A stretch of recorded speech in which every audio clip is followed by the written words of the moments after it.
तुम्ही तुमच्या चर्चा केल्यापेक्षा ऐका ना, आपल्या चर्चा व्हायची. ऐका का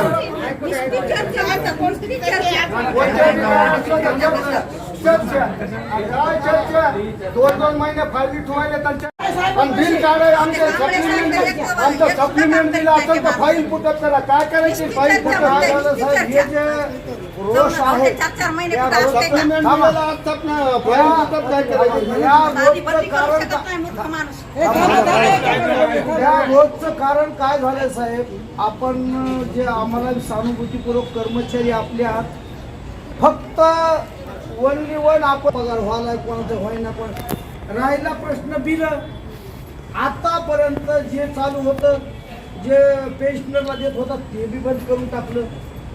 पुन्हा काही करत होतात. आता प्रत्येक वेळेला मेडिकल बिलवाल्याला पुन्हा चर्चा करून वापस फाईल आणायची का? फाईल पुटअप करायचं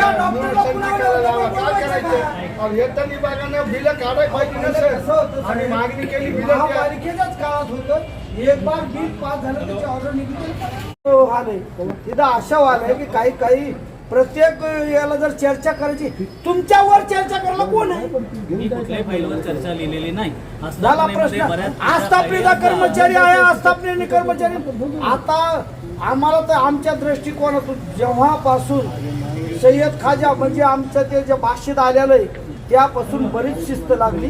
पण त्याच्या बी फाईलवर चर्चाच व्हायली.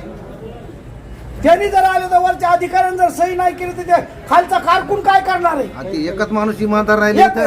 इकडे बस स्थानिक लेवलचे काही आर्थिकच्या बाबी असतील, आर्थिक आम्हाला माहिती आहे काय, पण स्थानिक लेवलचे बी काही कामं व्हायला 2-2 महिने जर एक फाईल पडत असेल त्याच्याबद्दल काय करायचं आम्ही? आता हे रोष आहे. आम्ही एक आंदोलनाचा भाग म्हणून या ठिकाणी आपल्या समोर आलेलो. आपलं आंदोलन तर शासनाच्या विरोधात आहे, तितकं तुमच्या विरोधात आहे. कारण का की आपण त्याला जिम्मेदार आहात. 5 पगार 10 महिन्याचं हे नाही आलं का आपलं अनुदान. आता पगार करा तुम्ही एप्रिलचा, अनुदान आलं ऑगस्ट. आधीचं काय गुलाम आधी तसं काय म्हणत नव्हतं आपल्याला. तरी पण त्या दृष्टिकोनातून आपण इतके जिम्मेदार आहात. तर काही बघा ज्या बाकी आहे स्थानिक लेवलचे काय प्रश्न असतील प्रत्येकाला चर्चा करू नका.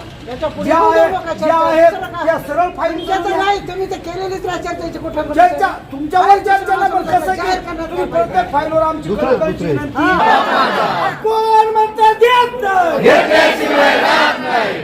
चला